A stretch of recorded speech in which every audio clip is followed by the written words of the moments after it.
Hello, everybody, and welcome to another episode of War Chronicle, where we bring you the most important stories from across the world in under 10 minutes. Today, we'll be discussing the Iran-Iraq War, which lasted for 8 long years between the years 1980 to 1988.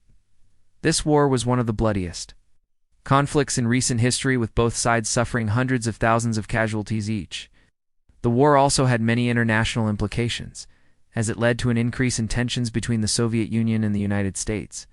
So make sure to watch till the end to find out how this conflict started and what its impact was.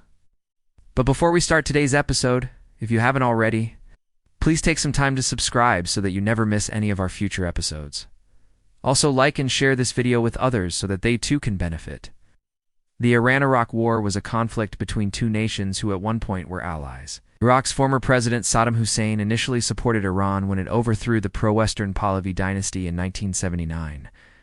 However, this changed after the Iranian Revolution, and border disputes caused relations between the two countries to deteriorate. In addition, both nations had territorial claims on each other's land. The Arab minority in Iran and the Kurd minority in Iraq wanted independence from their respective governments, causing further friction between the two countries. By the late 1970s, Iran had become an Islamic republic. Its new leader, Ayatollah Khomeini, wanted to export the Islamic Revolution to neighboring Muslim countries, which alarmed the secular and authoritarian regime of Saddam Hussein in Iraq. Iran's support for Iraq, the Shia Muslims and Kurds, also caused tension, as did Iran's seizure of Western assets following the 1979 revolution. These disputes came to a head when in 1980, an Iranian-backed Kurdish insurgency in Iraq prompted Saddam Hussein to launch a surprise attack into Iran. With the help of neighboring Turkey, Iraqi forces quickly advanced into Iranian territory and captured several towns.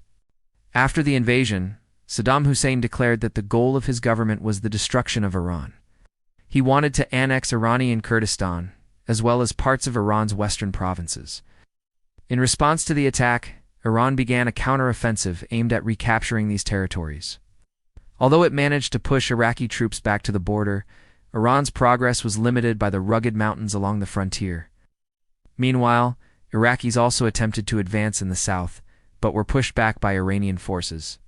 By the end of 1980, fighting continued in the west, while in the east and north, both sides were relatively inactive. As the war progressed, Iraq found itself bogged down by Iranian resistance. Despite its initial successes, Iraq was unable to achieve a decisive victory against Iran. In fact, Iran's military performed better than expected, demonstrating a high level of competence. One of the reasons for Iran's ability to withstand the Iraqi attack was the presence of large numbers of combat veterans in its military. Many of these veterans were officers who had fought in the 1967 and 1973 Arab-Israeli wars. Additionally, Iran's army consisted of conscripts who underwent rigorous training, particularly in defensive tactics, making them effective in holding off the Iraqi offensive. Throughout the early stages of the war, Iran resorted to a strategy known as human wave attacks, which involved sending large numbers of infantry soldiers into battle, often without proper equipment or training. While this approach resulted in heavy casualties, it succeeded in halting the Iraqi advance and shifting the momentum in Iran's favor. However, such tactics were unsustainable in the long run. And as the war dragged on, Iran faced increasing challenges in maintaining its military operations. Despite these setbacks, Iran's leadership remained determined to repel the Iraqi invasion. They viewed the war as a religious crusade to defend the newly established Islamic Republic against the forces of imperialism and global arrogance. This determination was evident in Iran's continuous military activity throughout the war, as the country never stopped fighting, even when facing significant challenges. As the war reached its 5th year, Iran's situation became increasingly precarious. The country was experiencing a severe drought, leading to water shortages and food insecurity. Moreover, the economic burden of the war was taking a toll on the population. The continuous fighting had drained Iran's financial resources and left many families struggling to survive. Despite these hardships, the Iranian people remained steadfast in their support for the war effort. They understood the significance of defending their homeland and their faith against foreign aggression. The sense of national unity and purpose was palpable across the country, regardless of ethnic or religious background. The Iranian people were united in their determination to repel the Iraqi invasion. As the war dragged on, it became clear that neither side could claim a decisive victory. The conflict had become a stalemate, leaving both countries exhausted and depleted. It was at this point that calls for peace began to grow louder. Both Iran and Iraq realized the futility of continuing the war and the heavy cost it was taking on their societies. The realization dawned on them that the only way forward was through diplomacy. Peace negotiations were initiated, leading to the eventual signing of the ceasefire agreement. With the war finally coming to an end, the people of Iran could look forward to a future free from the threat of Iraqi aggression. The Iran-Iraq War had been a traumatic experience for the country, but it had also been a defining moment in shaping the nation's identity. The war had brought Iran and its people closer together, and it demonstrated their resilience and determination in the face of adversity. As the wounds of war began to heal, Iran was poised to embark on a new chapter in its history, one that was marked by a renewed sense of national pride and unity. Although the war officially ended with the ceasefire agreement, there was still a need to formally settle the conflict. To address this, representatives from both Iran and Iraq met together with representatives from neighboring countries in Geneva in 1991. After months of negotiations, a peace treaty was finally signed in 1996, officially bringing to an end the Iran-Iraq War. The treaty included provisions for prisoner exchanges and the return of refugees, as well as agreements on maritime boundaries and the demilitarization of certain areas.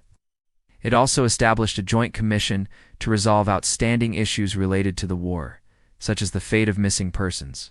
One of the most significant aspects of the Iran-Iraq War was its impact on the relationship between the two countries. For decades, the war had been a source of instability and conflict in the region, and its effects were still being felt in the aftermath. Despite the peace treaty, tensions between Iran and Iraq remained high, and it wasn't until 2021 that diplomatic relations were fully restored. The Iran-Iraq War also had a profound impact on the region as a whole.